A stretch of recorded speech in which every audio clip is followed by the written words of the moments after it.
Good evening from SBC News. Our top stories tonight. Chief Justice Ronnie Govinden has approved for the remand of the two new suspects in the case of illegal possession of arms and ammunition. This was after the Attorney General presented the court with an application for the remand supported by an affidavit. The two suspects will be on remand till the 28th of January 2022. After searches conducted at the residence of the Valabjis, more than 80,000 documents were seized, amongst which a document showed evidence for the purchase of arms and ammunition from various countries such as Bulgaria, Russia, South Africa and Switzerland. These purchases were made under the name of the SPDF, and the documents show correspondence between the first suspect arrested yesterday, a former high-level Defense Forces officer, and various arms and ammunition companies from the above-mentioned countries, how it would enter Seychelles, as well as method of payment. The documents also show that former high-level Defense Forces officer authorized the former bodyguard of late President Alberini the responsibility of the consignments. These consignments entered Seychelles on the approval of the ex-President Alberini. Analysis of the documents found shows that the serial number from the documents and the weapons found at the residence of the Valabjis are a match, as well as with other weapons found in the armory of the SDF after a search conducted on December 20th. The documents also affirmed that the weapons found were a match to those taken from the residence of the ex-President Alberini after his death. SDF denied any knowledge of the purchase of these weapons, the consignment, and how it entered the country. Furthermore, these weapons were not properly marked by the then SPDF as per the REXA Convention requirements. The case of the missing $50 million will be back in court on the 7th of January and the 4th of the following month.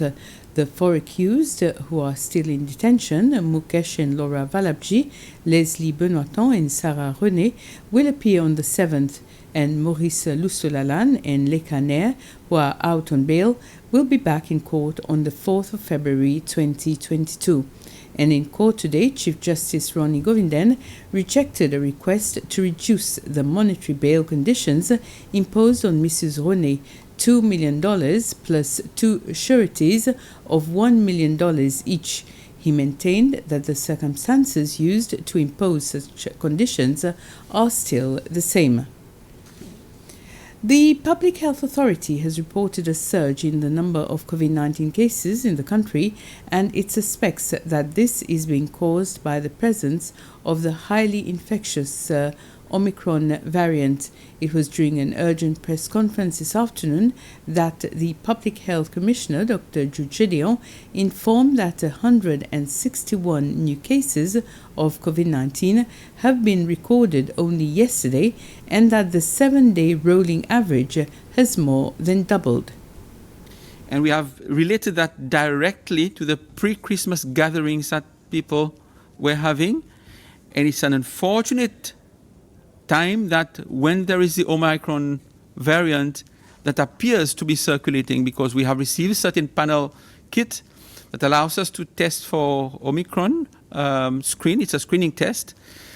We have taken samples from end of November and in December, and we have noticed that as December has progressed, the number of screening tests that have turned out positive has increased as well. So it is not unusual that to link this increase in surge in number of cases to Omicron variant.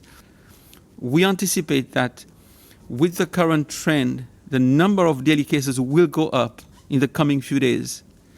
However, we can do certain things to prevent it from surging too high. This is why we are calling on the population to not to have any social gathering this coming weekend, this long weekend, because almost every household or every family have active cases, whether they've been tested or not. We are all in this together. The police has a lot on their hands. They will be patrolling. They'll be taking very strict measures to those who are not abiding by the rules, especially organizations that provide services like bars, takeaways, restaurants, and social places. They will have to adhere strictly to their protocol. If they don't, they may have to close doors. Certainly no mixing of households. We have seen what Christmas has done. So this coming weekend, there should not be any mixing of household. The Chief Nursing Officer, Dr. Gillian May, has visited the health workers at the isolation centre at Perseverance. She also visited the family hospital and the staff at the Seychelles Coast Guard, where she handed a hamper to each centre filled with products such as cookies, juice, milk, amongst others. She also thanked them for their continuous support and hard work during the COVID-19 pandemic. The SBS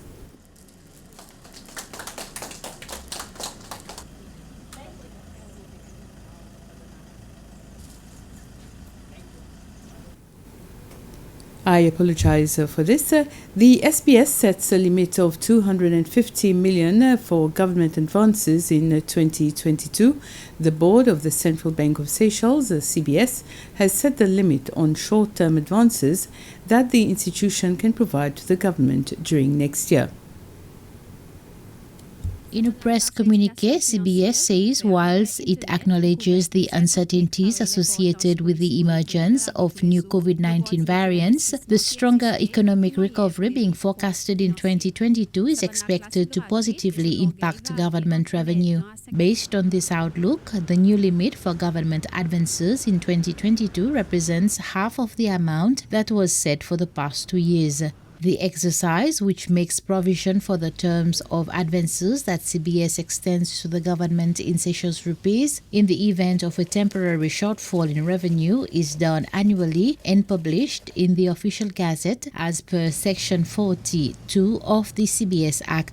However, the requirements for publication in the official gazette is not applicable for instances where CBS grants temporary advances to the government in the event of force majeure such as the COVID-19 pandemic as per Section 40A1 of the amended Act.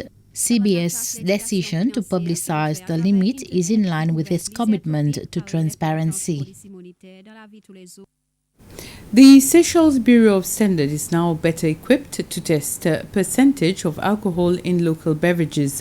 The new alcohol testing laboratory is equipped with a machine which will enable the SBS to test more beverages produced locally. The laboratory, which is located in the SBS building at Providence, was officially opened today. The SBS's chief executive, Andy Ali, says that the project will help government entities, including the Revenue Commission, to collect the right taxes on alcohol percentage in alcoholic beverages, as well as a public health authority to enforce compliance to laws in place. To ensure that there are standardized products being produced in Seychelles, especially with regards to alcohol, and also to ensure that the government collect the appropriate tax in relation to alcohol. This new GC will also help the Public Health Authority, which is the regulator for the Control of Alcoholic Drink Act.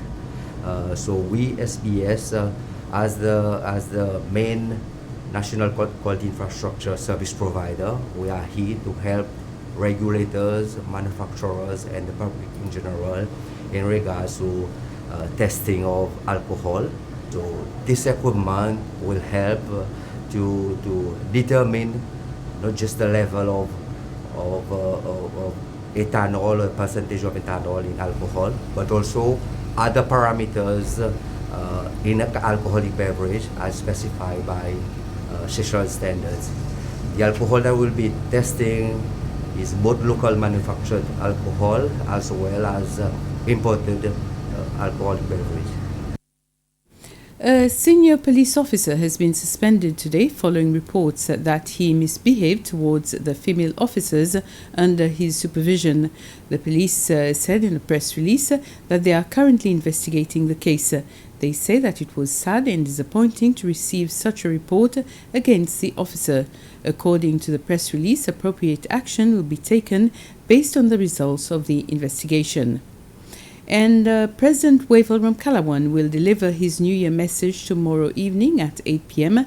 This will be broadcast on SBC One, Radio Sicile, and SBC's Facebook page. Those are our main stories so far this Thursday evening. Join us again at 8. Bye for now.